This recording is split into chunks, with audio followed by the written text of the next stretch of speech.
Mesin SPDSD. Yang kami hormati Bapak Ibu Guru Tenaga Pendidikan dan Kependidikan Dewan SDN Sidoarjo 1 serta teman-teman guru yang berbahagia. Mengawali kegiatan ini, marilah kita panjatkan puji serta syukur kehadirat Allah SWT, Tuhan yang Maha Agung, yang telah memberikan kita kesehatan dan kesempatan untuk menghadiri kegiatan dalam rangka memperingati Isra Mi'raj Nabi Sallallahu Alaihi Wasallam 1446 Hijriah, Kamis 23 Januari 2025. Agar kegiatan hari ini mendapat berkah, marilah kita buka dengan membaca basmalah. Bismillahirrahmanirrahim.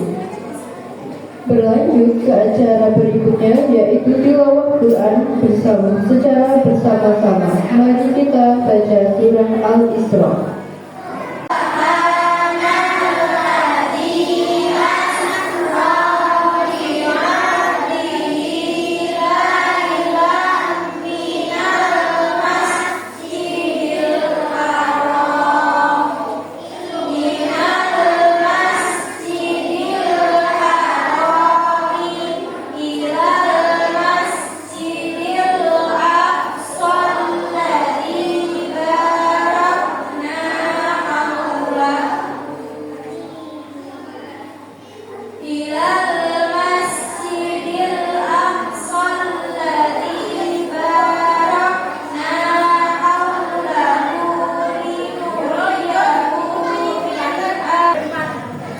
Hadirin yang berbahagia, selanjutnya ke acara ketiga, yaitu sambutan. Sambutan akan disampaikan oleh Ibu Kepala Sekolah SDN Sidoarjo 1, Ibu Sri Wahyuningsih SPDSD, yang sekaligus akan melanjutkan kegiatan peringatan Isra Mi'raj hari ini. Sri Wahyuningsih SPDSD dipersilakan. Serta anak-anakku soleh-solehah yang sangat saya banggakan. Pertama, marilah kita panjatkan puji syukur kehadirat Allah Subhanahu wa Ta'ala, kehadirat Ilahi, karena pada hari ini kita telah diberikan nikmat yang luar biasa, nikmat sehat, sehingga hari ini kita bisa melaksanakan agenda memperingati Isra Mi'raj Nabi besar Muhammad Sallallahu Alaihi Wasallam. Dan saudara kita, keluarga kita yang saat ini berada di rumah sakit, yang saat ini sedang menderita, mereka tidak bisa melaksanakan peringatan Isra Mi'raj. Untuk itu kita doakan bersama-sama, semoga saudara kita yang saat ini sedang sakit, semoga segera diberikan kesehatan. Amin. Anak-anak, salam serta salam kita sampaikan ke junjungan kita Nabi Agung Muhammad Sallallahu Alaihi Wasallam yang kita nantikan syafaatnya di yaumul akhir nanti. Amin. Anak-anakku yang sangat saya banggakan, tidak panjang prinsip sambutan di sini, namun saya pengen kalian fokus, ya, kalian fokus, tidak panjang.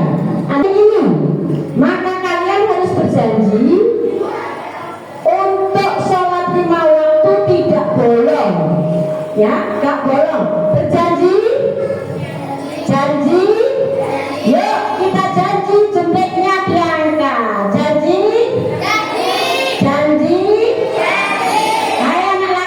Janji sholat tidak bolong,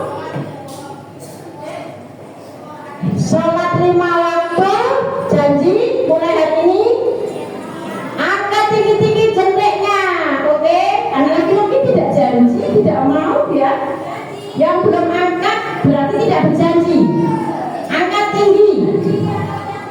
Nah, ini disaksikan, ini di video oleh Bu Edi, dan suatu saat nanti akan disetel ulang, karena di sini kalian berjanji untuk tepat sholat waktu tepat.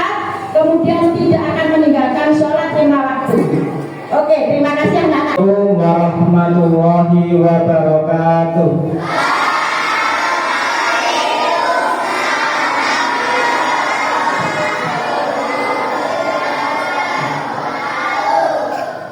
Innal hamdalillah nahmaduhu wa nasta'inuhu wa nastaghfiruh wa na'udzu billahi min syururi anfusina wa min sayyiati a'malina may yahdihillahu fala mudilla lahu wa may yudlilhu fala hadiyalah.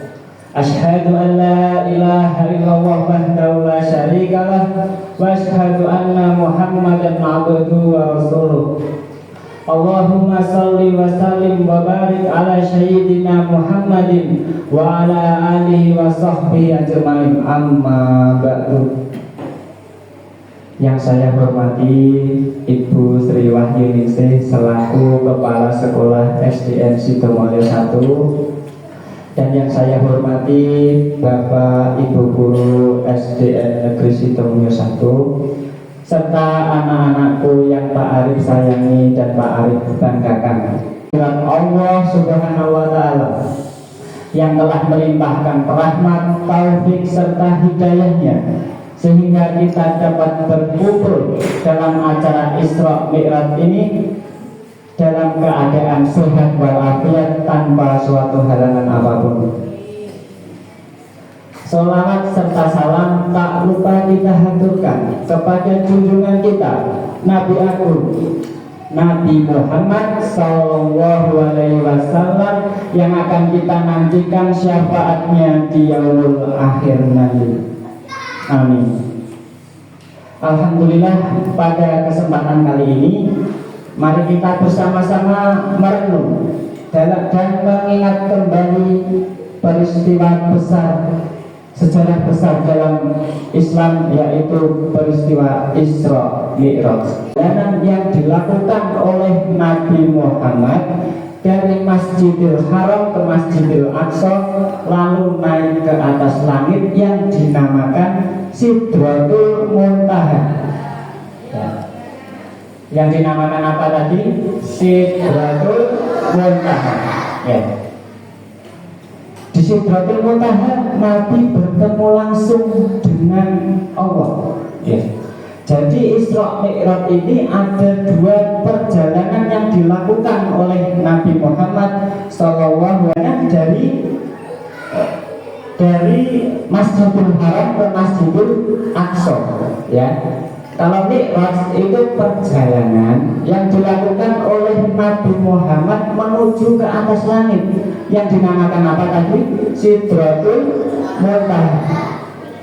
Nabi bertemu langsung dengan Allah dan menerima perintah untuk melaksanakan sholat 5 waktu. Ya. Jadi perintah sholat tadi diterimanya di Mi'raj. Diterimanya di mana tadi? Di Mi'raj. Ya. Jadi Isra itu jalannya, Mi'raj itu penerimaannya. Penerimaan apa? Penerimaan untuk melaksanakan perintah sholat. Sholat 5 waktu. Ya. Apa saja sholat 5 waktu? Subuh, zuhur, asar, maghrib, isya. Ya. Perintah untuk melaksanakan sholat hanya mengenalkan saja tempatnya yang tertinggi, tetapi orang yang menunaikan tadi perintah untuk melaksanakan sholat. Ya. Jadi orang yang melaksanakan perintah dari hasil dari Isra Mi'raj ini, yaitu perintah melaksanakan sholat, maka Allah akan mengangkat derajatnya ke tempat yang paling tinggi, ke tempat yang paling tinggi. Ya.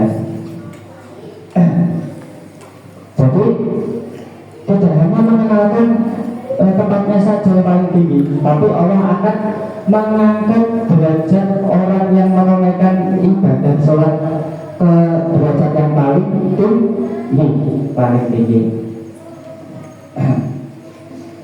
saking tingginya ketika nabinya, perhatikan kalimatnya,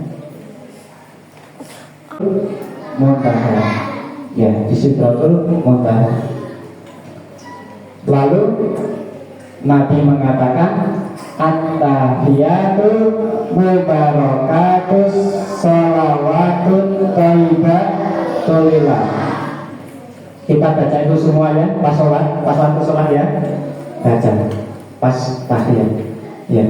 At-tahiyatu mubarakatus sholawatun thayyibatulillah.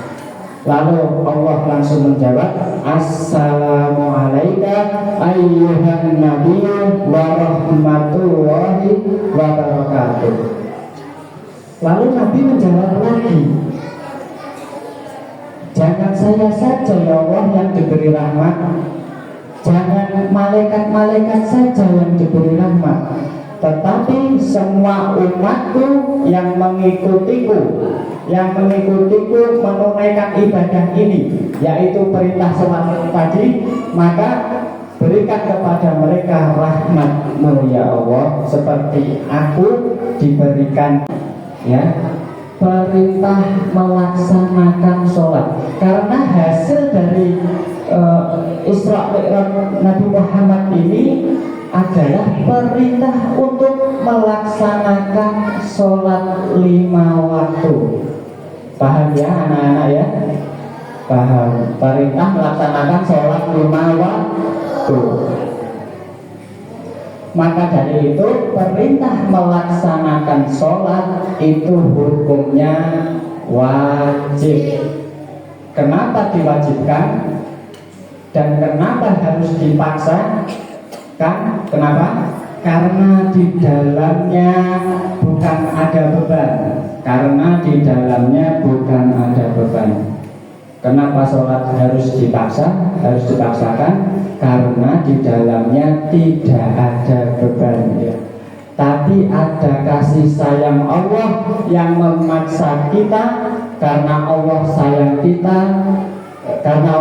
kita untuk mendapatkan keistimewaan itu. Apa saja Pak Arif keistimewaannya? Yang pertama, di dalam sholat ada ketenangan. Di dalam sholat ada ketenangan. Ya, punya Allah pasti kasih solusi dalam setiap permasalahan yang kita hadapi. Ya, kalau perlu dicatat ya, aku punya Allah yang akan membantuku dalam setiap persoalan dalam hidup ini. Ya, bukan persoalan cinta tok ya, persoalan ya pelajaran apa-apa gitu ya. Ya. Yang kedua, sholat bisa mencegah dari perbuatan keji dan munkar. Ya, kalau sholat kita udah benar, udah tertib, gak bolong-bolong ya, lama-lama perbuatan buruk yang masih selama ini kita lakukan akan hilang ya. Paham ya? Jadi pada intinya sholat adalah inti dari amalan kita yang bisa merubah alur dunia di dunia maupun di akhirat. Sholat kunci kebahagiaan, sholat kunci kesuksesan, sholat kunci datangnya rahmat dari Allah Subhanahu wa ta'ala. Ini ya luar biasa, yaitu perintah untuk melaksanakan sholat 5 waktu. Nah, Allah meminta kita untuk menunaikan. Ini itu bahagia, pengen sukses. Yang punya ilmu siapa? Allah. Yang punya kebahagiaan siapa? Allah. Yang punya kunci sukses siapa? Nah, kita menyadari semua itu milik Allah.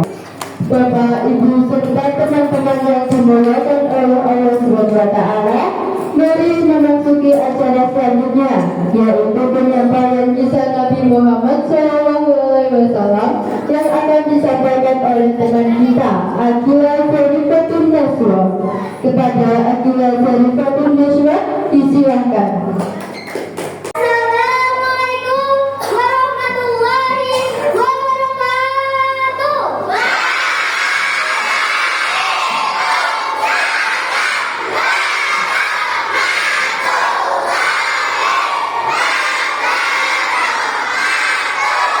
Hai teman-teman, saya Adila dari Fatul Naswa akan membacakan kisah Nabi Muhammad Shallallahu Alaihi Wasallam.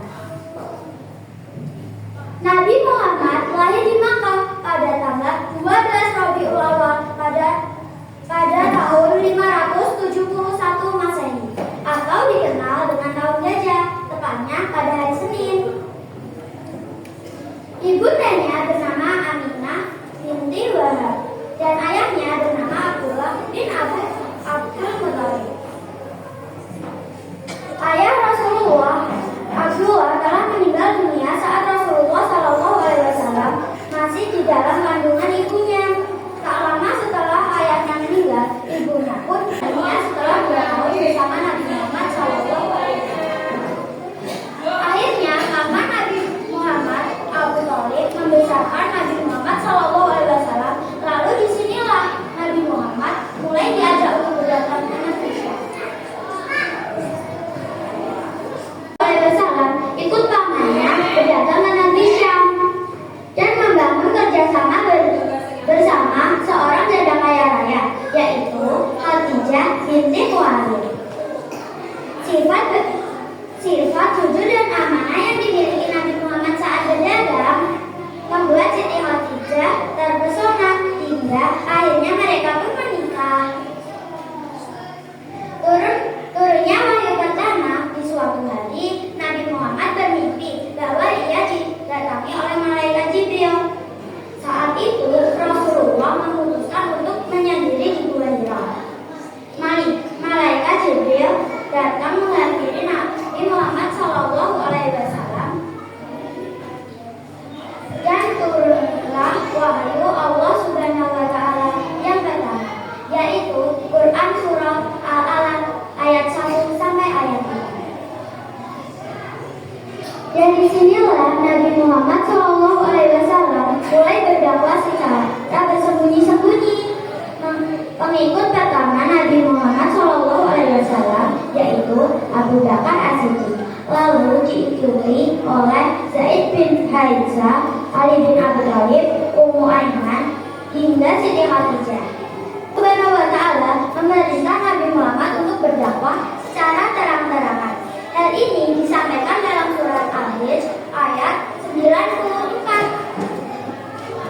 Allah juga mengirim malaikat Jibril untuk menemani Nabi Muhammad Shallallahu Alaihi Wasallam saat melakukan perjalanan dari Masjidil Haram menuju Masjidil Aqsa yang dikenal dengan sebutan Isra Mi'raj, yaitu suatu peristiwa penting saat Nabi Muhammad mendapatkan perintah menunaikan sholat. Nabi Muhammad wafat setelah bertahun-tahun berdakwah menyebarkan agama Islam. Hingga suatu hari beliau sakit demam, tepatnya di bulan Syawal tahun 11 Hijriah, selama kurang lebih 2 minggu. Hingga akhirnya Nabi Muhammad SAW berpulang ke rahmatullah. Kejadian ini bersamaan dengan turunnya wahyu Allah Subhanahu Wa Taala, yaitu dalam surat Al-Zumar ayat ke-30, yang artinya sesungguhnya kamu akan mati dan sesungguhnya mereka akan mati pula. Cukup sekian sepenggal cerita tentang kisah Nabi Muhammad. Kurang lebihnya mohon maaf. Wabillahi taufiq wal hidayah. Wa assalamualaikum warahmatullahi wabarakatuh.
Melakukan perundingan cukup lama, diputuskan bahwa Abdul Muthalib harus menyerahkan 100 ekor unta sebagai ganti dari persembahan Abdullah. Abdullah adalah pemuda baik, sopan dan berwajah tampan. Banyak gadis-gadis Makkah yang tertarik dengannya, apalagi ketika mereka mendengar bahwa